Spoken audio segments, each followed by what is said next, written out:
presenting the Horror Sanctum.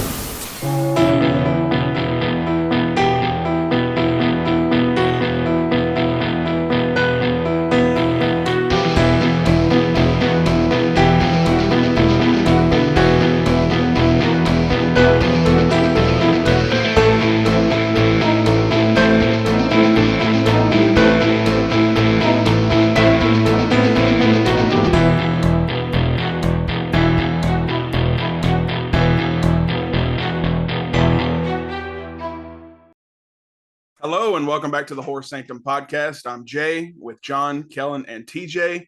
And man, it's hot here in Nashville. It's so hot that the only thing you really want to do is eat some ice cream.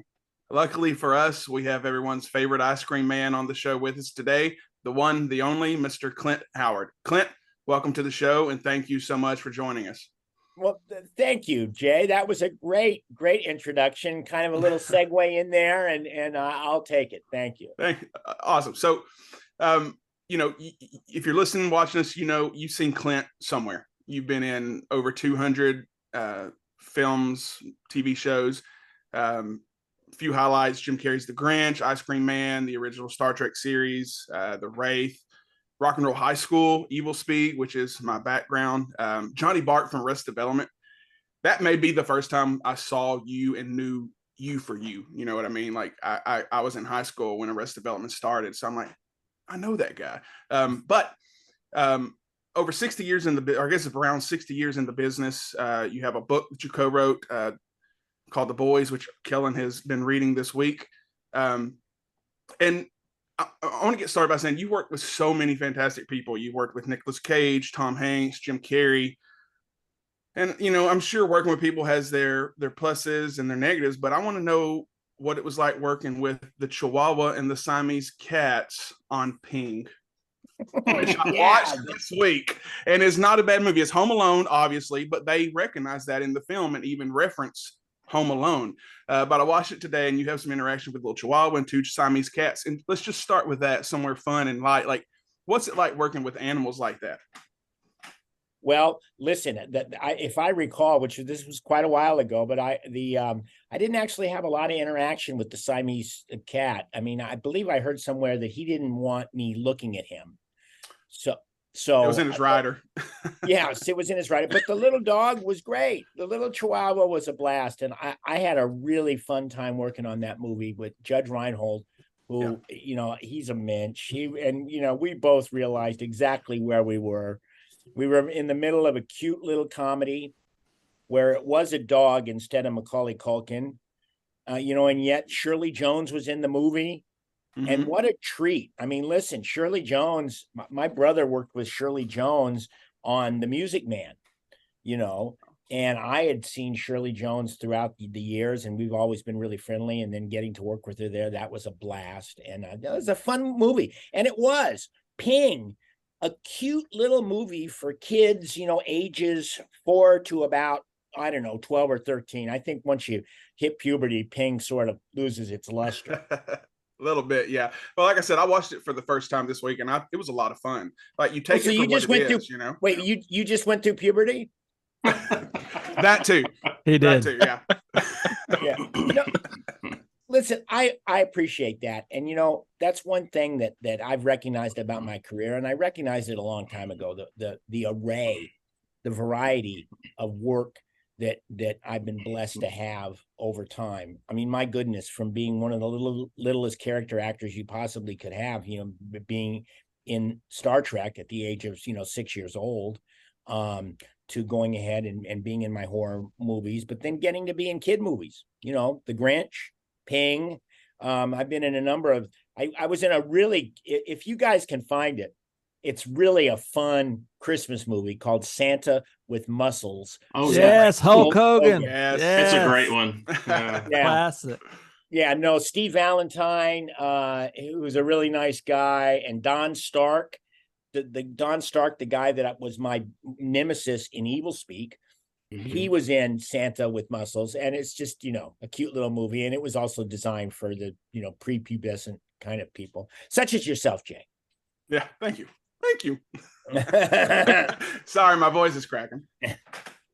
So I have to ask. I grew up in upstate South Carolina, about 30 minutes from the North Carolina border. Time out.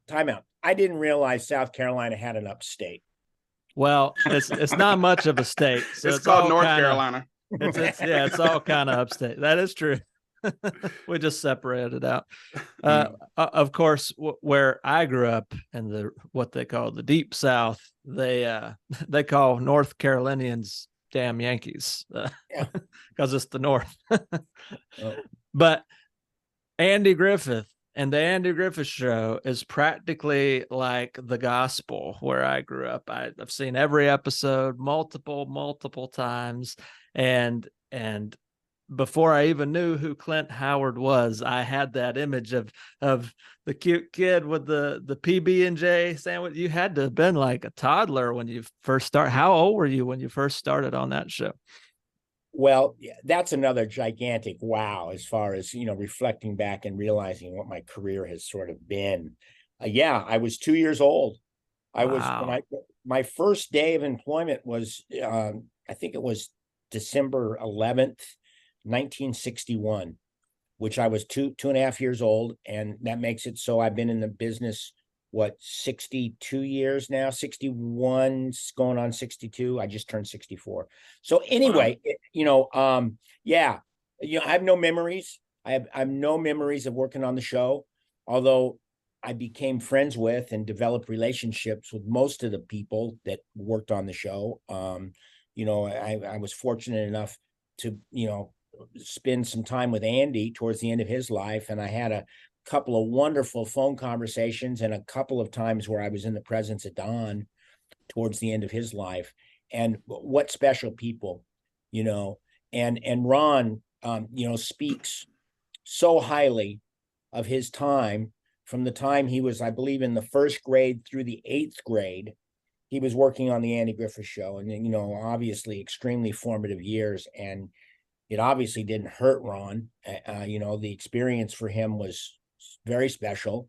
Now one thing that I have no recollection, no memories of is any of the creative forces behind the scenes that helped create the Andy Griffith Show outside of Andy. Aaron Rubin, but Bob Sweeney, the director, who was the person that sort of discovered me. Of course, I don't remember, but as the story went, I came onto the set being babysat by my mom, and Bob Sweeney took one look at me and said, "This is just too cute. We got to put him. I got a spot for him." So they created a bit, and mom and dad said, "Yeah, why not?" Because Ron had already been acting, so I felt like it was, or they felt it was going to be easy for me, and it was not easy, but just I was comfortable around the cameras and around the people. I wasn't gun shy, and from there, my career took off. I believe, again, I have no recollection of this. I believe I had an agent by the time I was 3 years old. Wow. That's wild. So, and I don't really have any solid memories of working in the entertainment business until I was about 5, when I was working on a television series called The Baileys of Balboa. Okay. With Paul Ford and Sterling Holloway, who, by the way, Sterling was the fellow that did the voice of Winnie the Pooh. Wow. And I played Roo in one of the first Winnie the Pooh animated cartoons that Disney did. Oh, very cool. So my connections across the business, get kind of freakish, Yeah, when you've been in the business 62 years, I imagine they would. Yeah. Some of it is just plain old math, where if you're just around long enough, like if you think about it, 200 and something credits, right? Well, I've been working 60 years. That if you do, it's only, four credits a year, so anyway. So how long was it between your first experience with Andy Griffith Show until you land Gentle Ben? Oh, well, that had been a while. I mean, listen, Gentle Ben came along when I was 7 years old. I can give you an update. Excuse me just a second, guys. We got brand new technology in the Howard household, and never mind. Anyway, I worked on Gentle Ben. I started when I was 7, but I had been in the business already 5 years. I had done episodes of The Fugitive. There was a television show called Please Don't Eat the Daisies that I worked on. I did a great episode for Bonanza. Yeah, When I was Bonanza. about 5 years old, I was in an episode called All Ye His Saints, and it was a Christmas episode. And I basically had the lead of the episode, and it's really, a very heavy Christmas episode. oh yeah, are you kidding me? I go hunting for God, and one of the lines in the episode was, "You killed God," because this Indian had to come around. He wasn't God; he was a bad guy, and this Indian fires a knife in his back and kills him. And I think God's laying there dead. It's really Leif Erikson. And I look up at this actor and I go, "You killed God." But it also was, and I'm gonna have to hem and haw a second here, because it was written.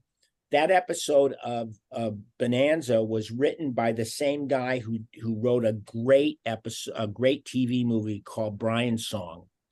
Bill Blinn. Yeah, I've seen that. Yeah. Bill Blinn, William Blinn. At the time, he was a very young creative writer, and he wrote that episode. And I had huge memories of working on Bonanza. Like I said, I'd worked on the Baileys of Balboa, which was this spinoff. That wasn't a spinoff. It was a comedy that came out of the same people that had done the Andy Griffith Show, and they were going to do Gomer Pyle. It was that little. There was a hotbed of television. Well, there was this television series called Baileys of Balboa. I worked on it, and then I worked on Bonanza, and things were going great for me. I worked on my episode of Star Trek prior to being booked on Gentle Ben. So that's sort of the chronological order of things. All right. So before getting into the horror stuff, because I definitely want to start asking you about Evilspeak and Ice Cream Man, but I have to know how it was like, because they always say don't work with children and animals, right? And you've had a lot of experience with all of that.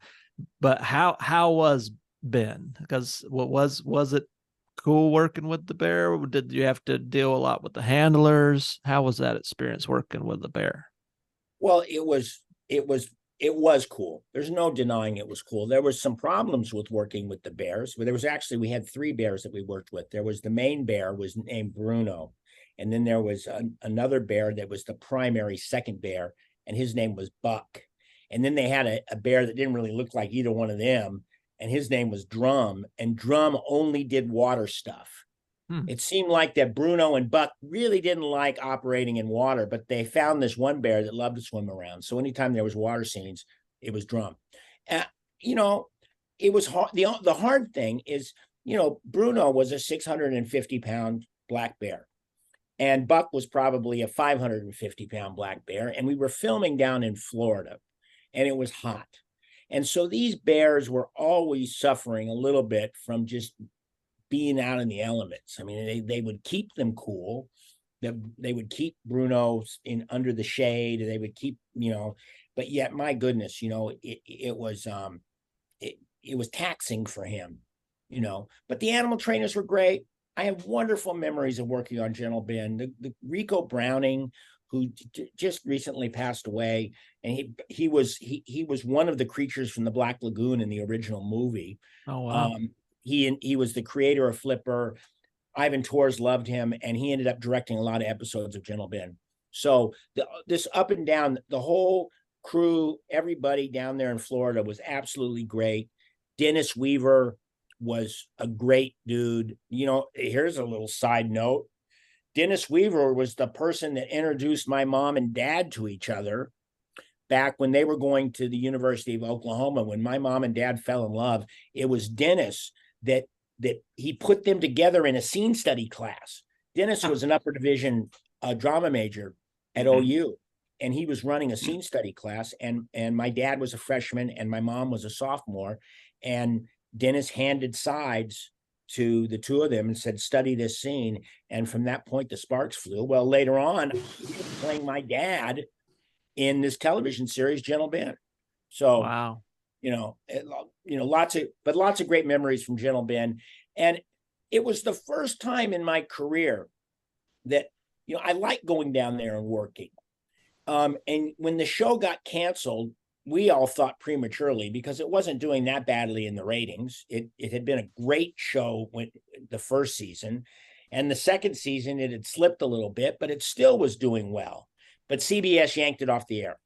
I was disappointed when I heard that, you know, they called my dad and said the show's been canceled. You know, it was kind of a pisser. Although, what a great break for me. Because imagine if Gentle Ben had been successful and the show had gone on, you know, 5 or 6 years, you know, I would have been some 13 or 14-year-old kid, you know, pulling on a bear's chain every episode.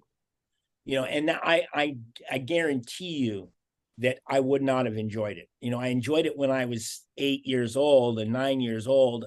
I'm not sure I would have enjoyed it if I was a teenager. So, you know, I will reflect back all the time and say, my goodness, you know, fate, God, circumstance, whatever it is, it's fallen my way so often, you know. And I, of course, I've gone through life and I've been pissed off at the way things have turned out, and, you know, but with a little bit of reflection, with taking a step back and seeing the big picture, I'm just, you know, one grateful guy. And if I talk about it too much more, I will get tears in my eyes. We don't want to do that. Yeah. So let's do now for something completely different. Movies. Let's talk horror movies. Evilspeak, man. Evilspeak's gotta be one of my favorite kind of cult horror films of the 80s. I always call it the guy version of Carrie in a military school. That's my kind of quick log line version. How did you get associated with this film, and do you have any cool stories you'd like to share about working on it? Well, I auditioned for that. I just, you know, as I recall, get a call from my agent, and there was a nice part in this little independent movie.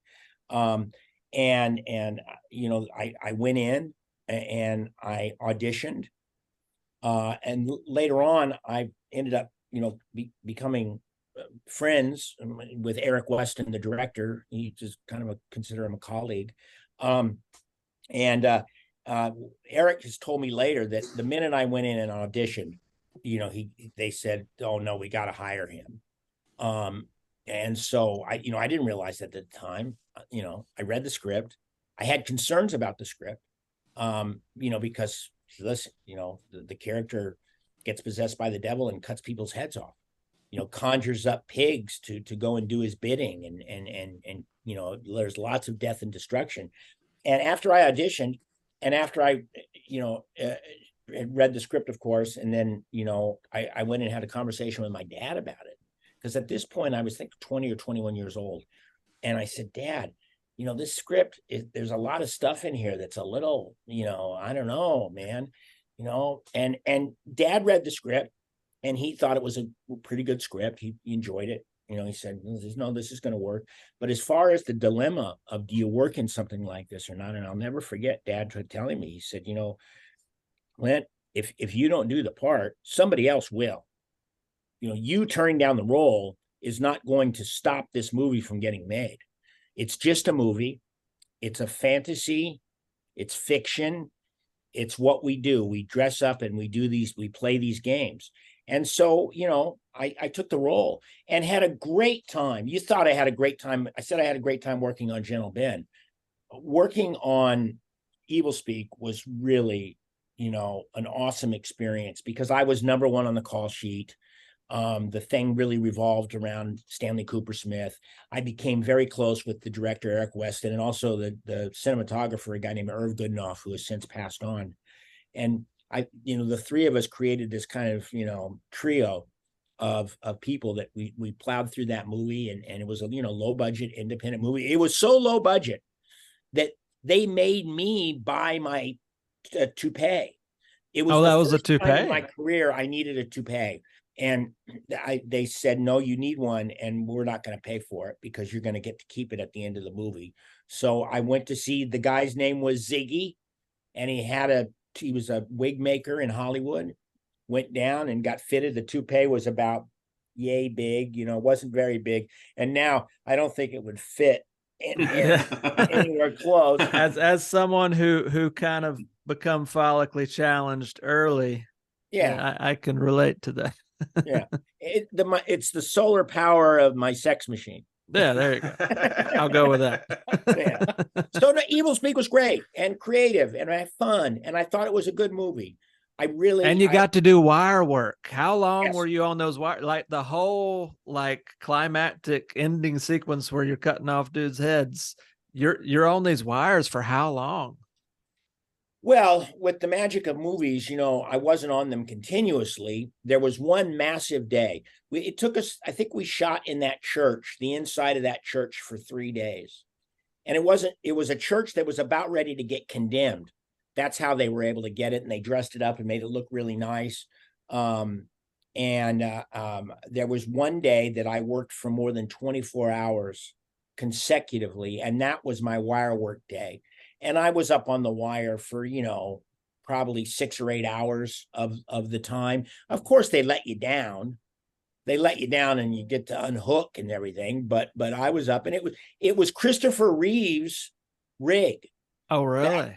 When they made the first Superman, it was it was Christopher Reeve's, like it looked like a girdle. It felt like a girdle. It was leather, and they just had old-fashioned with leather straps. They strapped you in, and then they hooked me up. And listen, I was 21 years old. I loved it. And it was towards the end of the filming.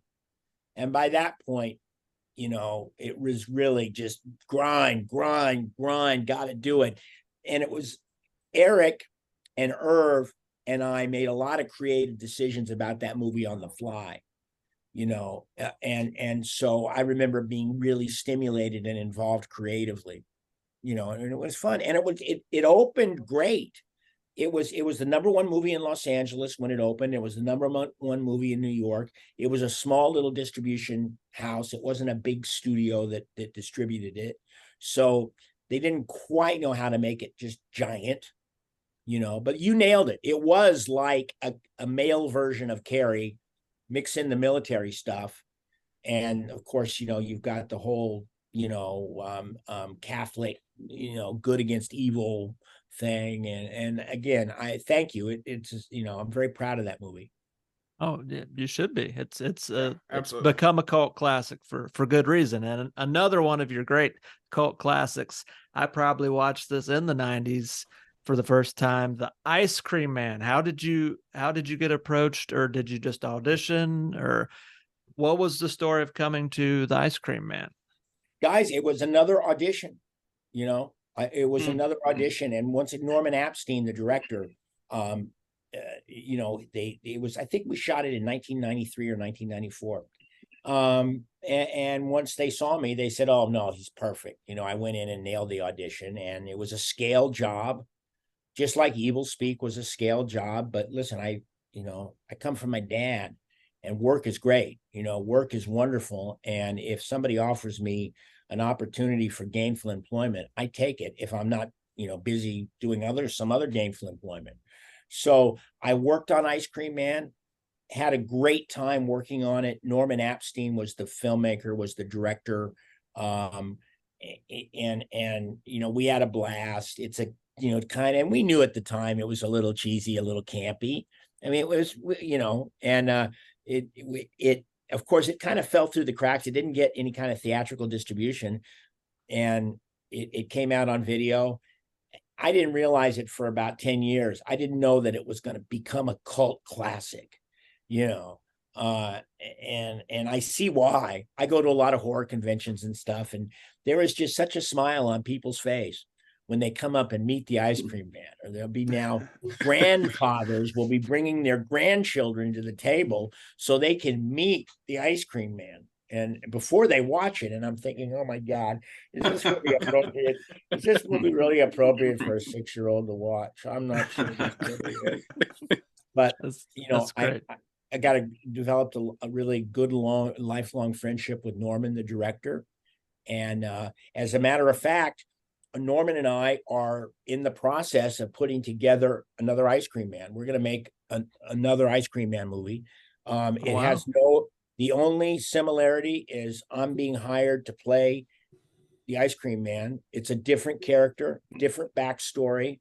We've crafted, Norman and I have written an original screenplay about the Ice Cream Man, and I can't give you guys too much information except to say that what we've done is through the first half of the movie, definitely through the first act and into the second act, we've crafted it so we really kind of begin to understand why a person would cut up body parts and put them in the ice cream.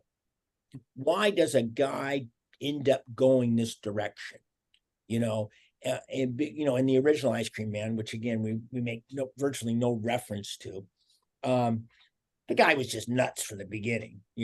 Well, he saw the other Ice Cream Man get killed, and then you just assume he kind of goes crazy. Yeah, right? but in this one, I'm playing a 60-year-old Ice Cream Man who's, his life has been challenged by things, and he's kind of beaten down, and then in our screenplay, a series of circumstances come up that piss him off enough to friggin' start taking retribution and kind of getting his piece back, which includes, he loses his mind, of course, because you got to lose your mind and cut body parts up and put them in the ice cream. Right. But the fans won't be Presumably. disappointed. The fans will not be disappointed by another Ice Cream Man. I'm glad you mentioned that, no. because I love Ice Cream Man. That was one of my questions for you, was after the original, was there ever any talks of a sequel? Because it sets up where you could even come back as a manifestation of the kid if they did. So yeah, they set up the kid to be a sequel. No, listen, Norman and I creatively discussed all sorts of options, of him, of the speaking of that movie, of that character coming back as a manifestation to haunt the life of someone else or something.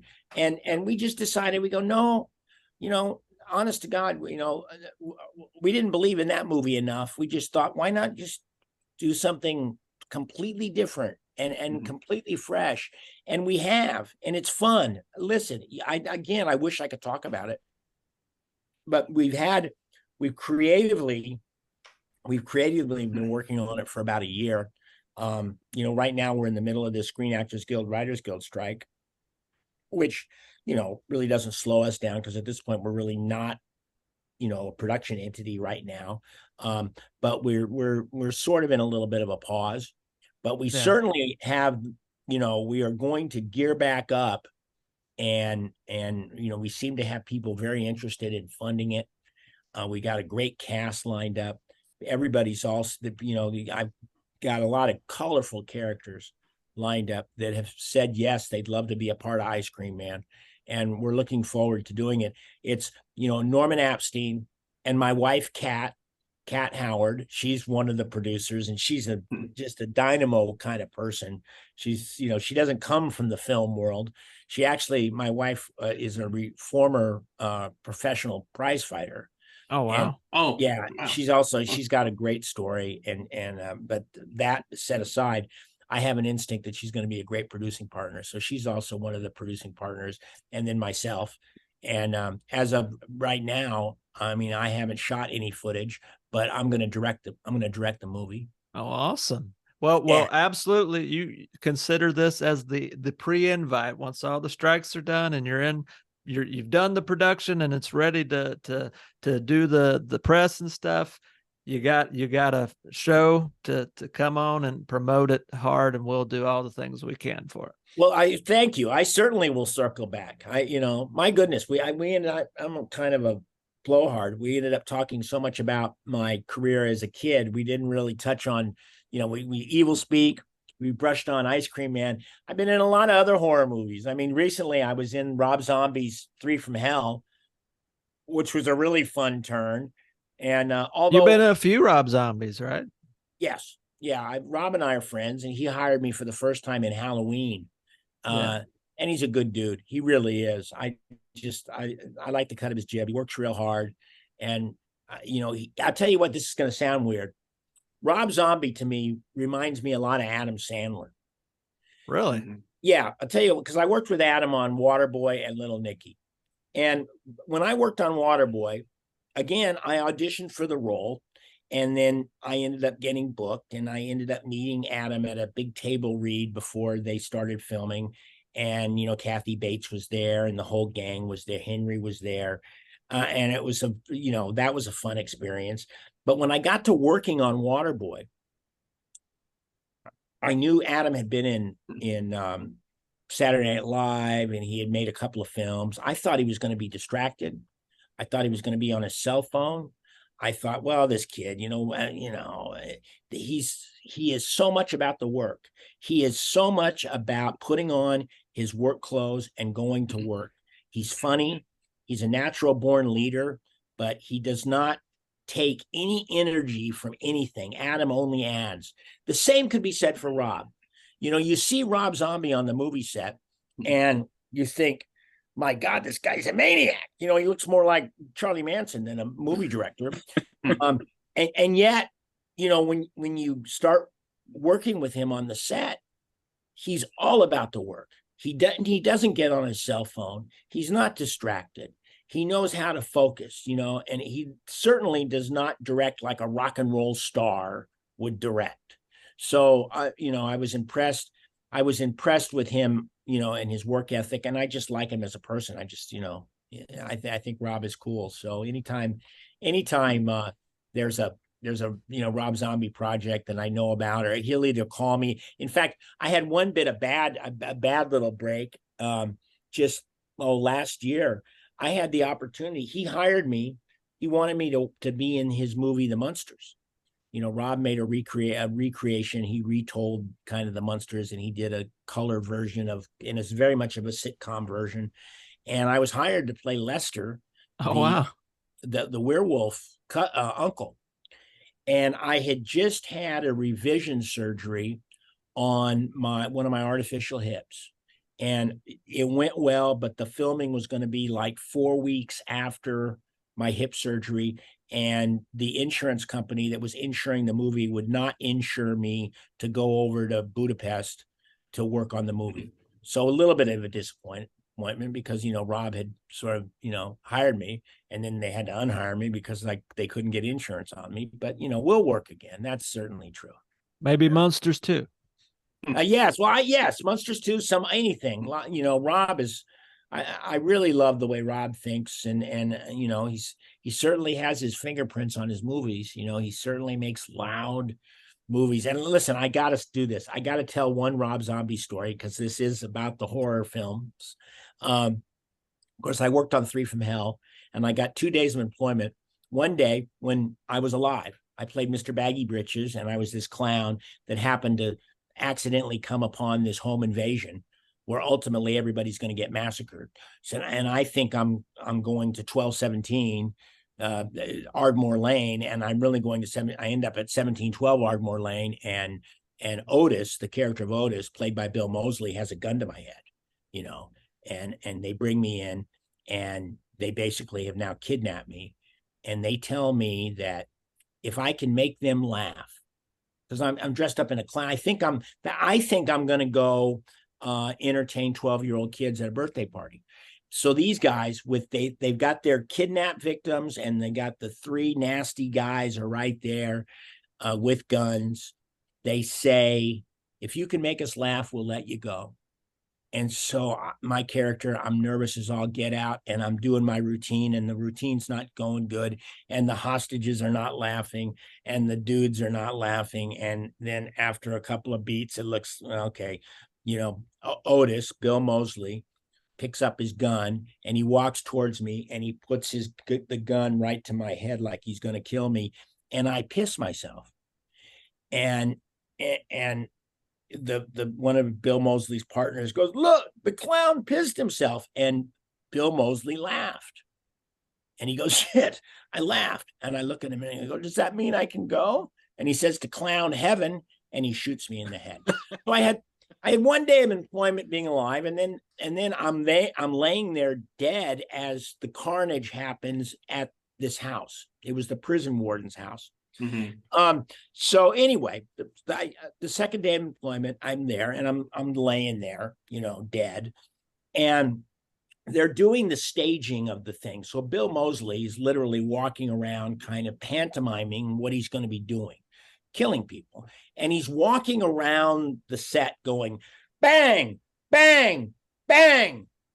And you hear from Video Village, which is, through a magic wall over there where nobody can see him, you hear Rob Zombie's voice go, Bill, when you shoot people, you can't go bang, bang, Bill.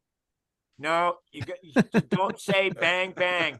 And the way Bill Moseley's expression, he like looked up to the heavens and he goes, okay, Rob, and seeing Otis, seeing full makeup, it was pretty amazing. So anyway, Rob, like I said, Rob's a really good guy. Bill Moseley, who I've, known over the years and worked with, he's cool.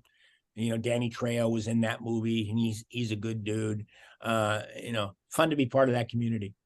Yeah, it's good to hear that about Rob Zombie because I'm a huge Rob Zombie fan. Always have been, always will be. Anything he puts out, I'll watch it, I'll listen. So that's good to know. I know Kellen has some book questions, but one more horror movie that I think a lot of people haven't seen that I love was Funhouse Massacre, where you play the taxidermist, where it's like a group of prisoners, like psychotic murderers, get out and they take over a haunted house. That movie's great. I don't know why it doesn't get the attention it deserves. Did you have a lot of fun on that one? Oh man, it was a blast. I only worked a couple of days, but they were filming in Ohio, I think Middletown. Anyway, I flew, I slept, I got up, I worked. They shot at night. It was really a guerrilla film, although it was an official movie directed by a guy named Andy Palmer, had a great cast. And I know you're right. People ought to check out Funhouse Massacre. There's a fellow who's a friend of mine, a guy named Mars Crane, who played the big muscle guy that actually, there's a scene in the movie. I'm going to do a spoiler alert here. Just huge. Mars is 6'6" and weighs 300 pounds. And he literally grabs a guy's head and he literally pulls his head off of his shoulders. And it's got all that great Terrifier 2 effects, these cheesy kind of over the top effects. And it was a fun movie. I wish I had been in it more. Yeah, that was, I rewatched it today, but I had seen it a couple times before. I actually found it at my local Dollar Tree on DVD, which is also insane to me. That was a buck. But yeah, I wish you had a little bit more screen time too, because your character was probably one of the more interesting. You and the cult leader, who was played by a guy who's in Justified. I can't remember his name. Wynn Duffy on Justified. Yeah. No, listen, it was great. Some of that was the logistics.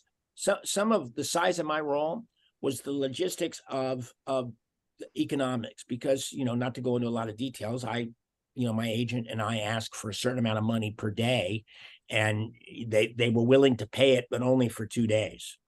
So they didn't want to keep me around for a long time because it was going to start to get expensive.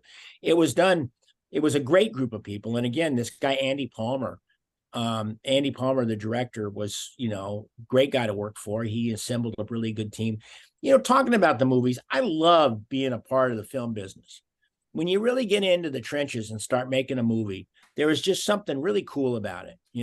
It really is like getting in a foxhole. Yeah. And, there can be some anxiety and there can be, some conflict because, listen, you only have X amount of time to shoot a movie. And it's really shitty that when, you're on the set and, you've got a big full day of filming, and yet it's, it's 1 o'clock in the afternoon and the company's only gotten 3 shots off. And you realize, wow, this is going to be a long day. Yeah. And I tell people this all the time. That's the thing about acting. Anybody can be an actor at 8:30 in the morning when they've had a full good night's sleep and they've eaten well and they drive to the set and they know they're professional actors and they get there and they've got a lot of vim and vigor. That's easy. Try acting after you've been there for 14 hours and had 10 cups of shitty coffee and had a very, very lousy second meal. And, here we are. If you've been on this, your call time was 8 o'clock and it's now 10:30 at night and it's time to do your scene, then you got to act. But the fact is I'm a professional and they pay me to be good at 10:30 at night or 8:30 in the morning. It does not matter. And that's some the work ethic that I learned from my dad. Yeah. Yeah. Speaking of that, your dad's heavily featured in your book, and he's such an amazing character. And just listening to the way that y'all talk about him with such reverence, him being an actor, your mom was also an actress. That's kind of how they met, and then seeing their kids, it didn't seem like there was ever any resentment. It seemed like they were super supportive. Even your dad, I think, reading through the book, got a couple of roles just by being your dad, being in the right place with y'all. But you referred to your family as grinders and scrappers. Has there come a point in your career where you feel like you don't have to like you've established yourself, or is it just all part of being an actor? You got just constantly grinding and scraping for roles. Hey, I enjoy grinding and scrapping. I mean, it's what we learned how to do. And I don't know, Easy Street is fun, but it's not quite as satisfying as fucking really getting in there, rolling your sleeves up and working. I mean, yeah, I physically get tired, but listen, when somebody's hired you and you're there at 8:30 or 9 o'clock at night and you're still working and you're tired and your feet hurt, it's, I don't know, feels pretty good. It's like playing a muddy football game. I'm very much of a sports guy. And, the idea of grinding, the idea of 3 yards in a cloud of dust, 3 yards, 3 yards, and 3 yards gets you to 4th and 1, and I go for it. Yeah. I feel like I mean, that's kind of old school football. Don't tell Patrick Mahomes 3 yards, 3 yards, 3 yards. Don't tell a coach 3 yards, 3 yards, and 3 yards, because they'll punt, for Christ's sakes. But I just think that, you grind it out. And both Ron and I watched my dad really be a scrapper as a character actor. I mean, listen, first of all, dad was a Hall of Fame human being. And Absolutely. Yeah. oh my goodness, you don't even know the half of it. I mean, Ron and I feel real proud about the book, The Boys, a memoir of Hollywood and family. Let me get in a plug. I got, but we, dad, yes, there you go.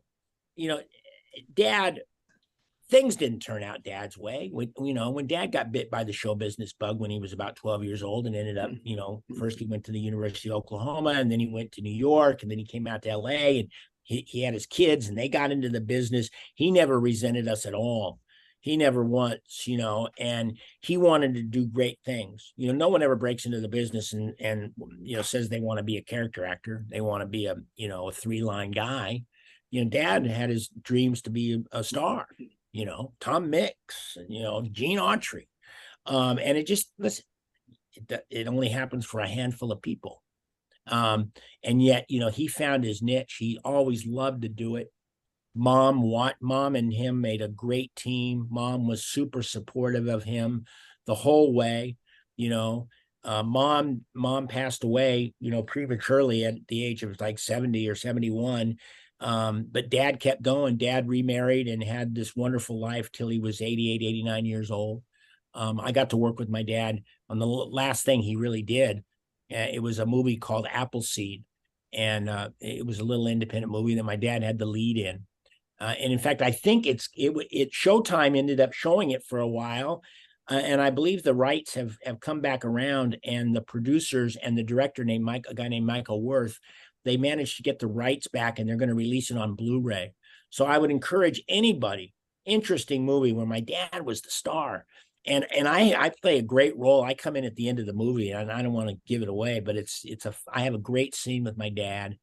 And we did that scene, and literally a couple of weeks later, he was stricken by West Nile virus and had a neurological breakdown and ended up passing away a short time later, which, was hard for Ron and I. And also after dad passed, Ron and I, we kind of said to ourselves, we go, what can we do to kind of memorialize what his contribution to the world was, and mom's too. And the idea of writing a book came up, and it was wonderful. We wrote it right in the middle of COVID, and it was a wonderful experience. Ron and I bonded, although we were apart, we were Zoom calling and typing back and forth and sending each other texts. And yet we were able to put this book together, and, we're very proud of it. And again, it's, both available in hardcover. It's available in paperback from HarperCollins, and it's also an audiobook.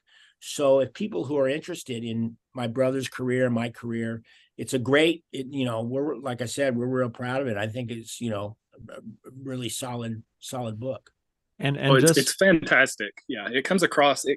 You talk about what an amazing person your dad is. It really comes across the page reading or listening, because I've been listening to it as an audiobook, and y'all going back and forth almost as if you're talking about the same time frame, just from different perspectives.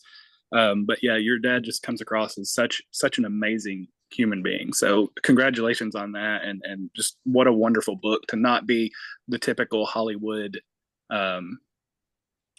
scandalous kind of book. It's just more about, y'all growing up in the business, the support that y'all had. So yeah, just a fantastic book. If anybody gets a chance to read it, absolutely.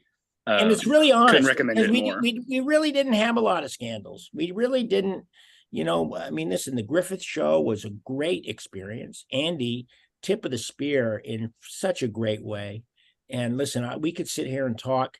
We could sit here and talk about the Andy Griffith show. I mean, I don't even have any memories of working on the show, but from the standpoint of the effect that it had on the Howard family, and with a little bit of perspective, I talk, a lot about, I can talk a lot about, God, Andy was a brilliant guy. Andy was not uncomplicated, but my goodness, from Facing the Crowd to No Time for Sergeants, when he broke in as a young guy, and then he got on the Andy Griffith show, and then later he cashed a great ticket when he worked on Matlock. It was absolutely. So anyway, listen, maybe we can do this again. I know you guys do horror, and we've danced around a lot of different genres. I don't know, maybe we can do this again, part two. We're all kind of fans of just film in general, but the horror Sanctum, we kind of pin it in a foundation of horror, and if we veer off, that's fine. Most of our fans like all things anyway. Yeah, this episode is not necessarily about horror movies; it's about Clint Howard. That's what we want to talk about. Yeah. So we have like a few more, like 2 or 3 more short questions, and we'll let you go.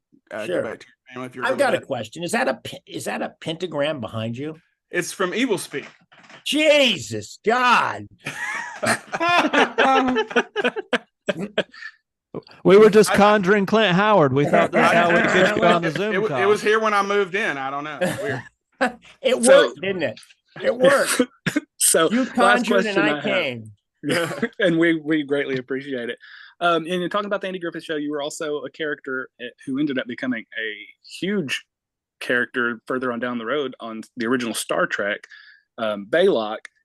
And watching that clip, it shows how much confidence you had at such a young age in your ability.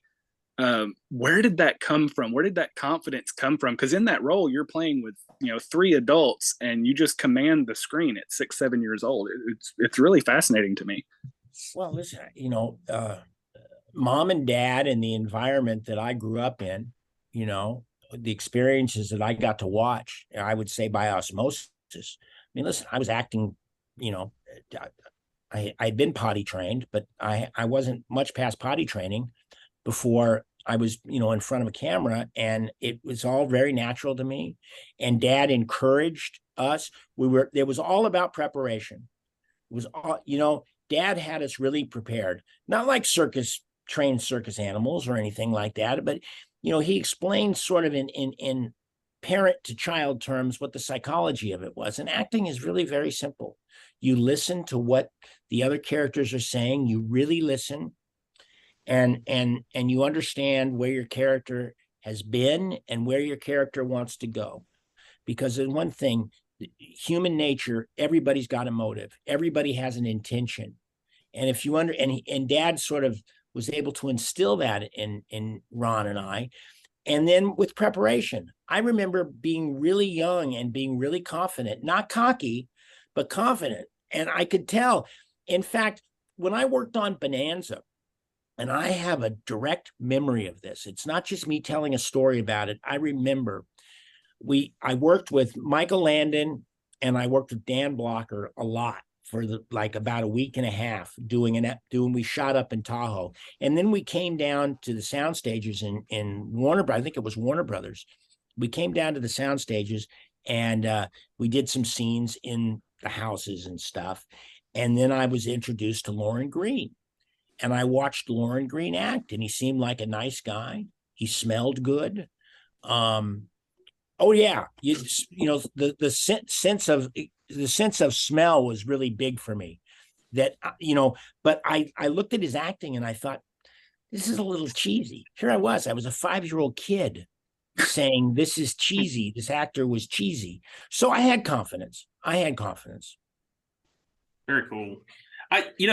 One thing I have to ask about, kind of going all the way back around, Little Nicky and the Water Boy working with Sandler.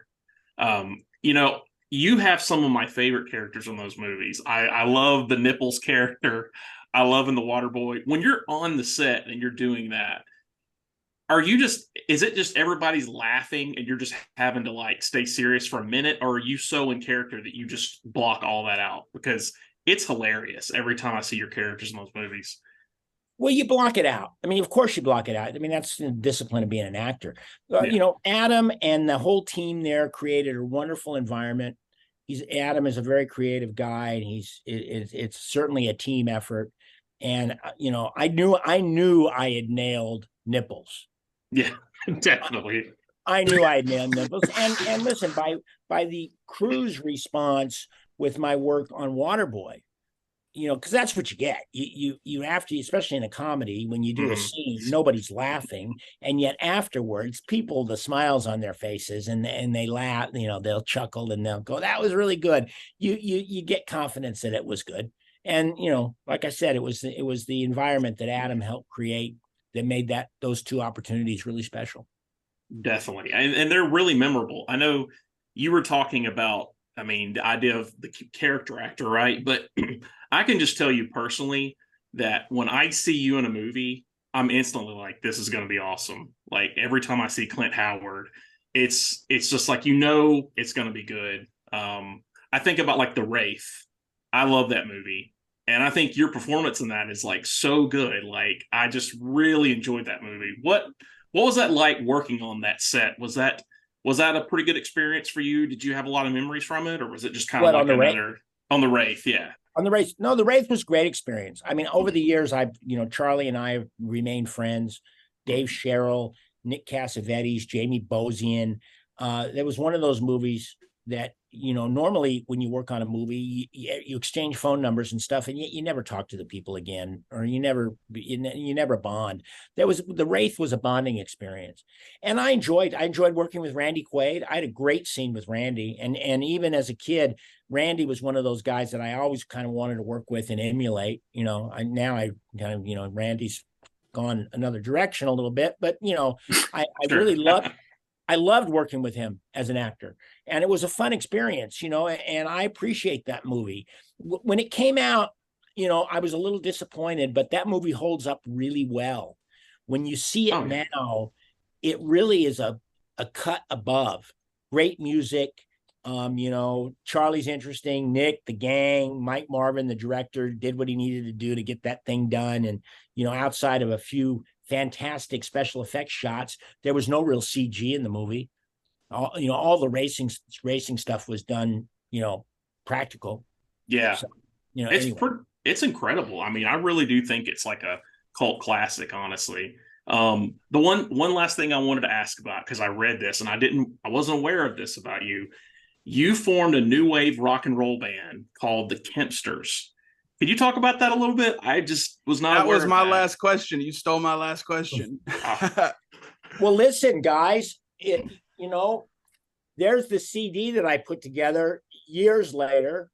Yes, when I bought my first house and my best friend moved in with me, and he became my partner in the music. His name was Scott Green, and we started this band called the Kempsters because the house was on Kemp Street in Burbank, and we were a really good garage band. And it is. It's you can find these CDs. If you see me at a horror convention, I usually take a couple of these with me, and I like to sell them real cheap, and I'll sign them and give them to people. It's just a fun thing. I'm proud of my music. I'm a hard rock guy. I'm Lou Reed, Alice Cooper, David Bowie. Those were my first influences in music, and especially Lou Reed. I couldn't really carry a tune, but I was rapping kind of before there was rap, and I sort of ranted and rocked through these songs, and it's fun. No Brains at All, Left-Handed Boy in a Right-Handed World, Who's to Blame, Days and Ages. Well, we had a blast doing it, and the band was alive for about 3 years. We recorded our own demos and things like that, and we didn't tour, but we opened for the Dickies. We were sort of part of the punk scene, but we were really more new wave than punk. So yeah, no, I appreciate you guys bringing it up. And about once a month, I'll put on the Kempsters just to make the hair on the back of my neck stand up. It's great music. Like I've listened to it myself. My question to kind of feed off that one, and then we'll wrap up, was that before or after rock and roll high school? Like, was that something you wanted to do, is being a band, or being in rock and roll high school kind of make you like, now I want to be in a band? Well, rock and roll high school, I had that experience. The Kempsters didn't happen until rock and roll high school had been finished. But, Ron and I wrote a TV movie called Cotton Candy about a high school band that forms up, and they were a band of kind of misfits and underdogs. It was a TV movie on NBC.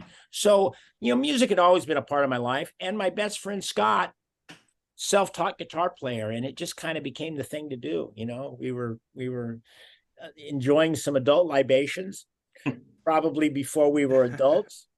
And, listen, rock and roll, Cheap Trick, baby, Cheap Trick and Kiss and Deep Purple. We were a pretty hardcore household, the Kemp Street, so yeah. We had a good time. Cheap Trick live from Budokan. I love that. It's a great album. No, I met, be relatively friendly with Rick Nielsen and Tom Peterson and Robin Zander, and his dad, Rick Nielsen's son, Dax, is, we're friends. In fact, we just saw him. Kat and I went to see him about 6 months ago out in Palm Springs, and it was a blast. So nice. Awesome. Well, we'll wrap things up. Be sure to go follow us on Instagram, subscribe to our YouTube channel, to wherever you're listening to this podcast. Clint, thank you again so much for taking the time for us. It was amazing. If you'd like to take a second, tell everybody about any upcoming appearances. I know you're going to be at the Smoky Mountain Fan Fest, which I'll be at. So I get to meet, because you're top 5 people I've been wanting to meet for the last few years. So I get to check that box off. So I'm excited about that. But do you have any? Listen, certainly. Yes, we will. Kat and I will definitely be there. We just go to, the horror cons. I think we're going to go to Europe this year and do a horror con in Manchester, in the UK. We're going to Oklahoma for a horror convention. We got our plate pretty much filled, and also, working on Ice Cream Man. We're working on another Ice Cream Man is something that I'm really focused on. And also, I'm still a working actor with my agent. The phone rings, I'm off to work on a movie. So also, people can follow me on Clint Howard Official on Instagram, and just make sure it's me, because there's a couple of a-holes that end up sort of putting up those faux pages, and it ain't me. So I'm Clint Howard Official. And my wife and I have a wonderful time kind of interacting with fans, and it's really cool. Yeah, you've always been very interactive with me, and I greatly appreciate that. Well, you're welcome. Listen, we'll see you in Tennessee. Yeah, go follow Clint. Get ready for Ice Cream Man 2. Check out his appearances coming up. Go see him. All right, that's it. So I'm Jay with John, Kellen, TJ, and Mr. Clint Howard. And until next time, keep it spooky.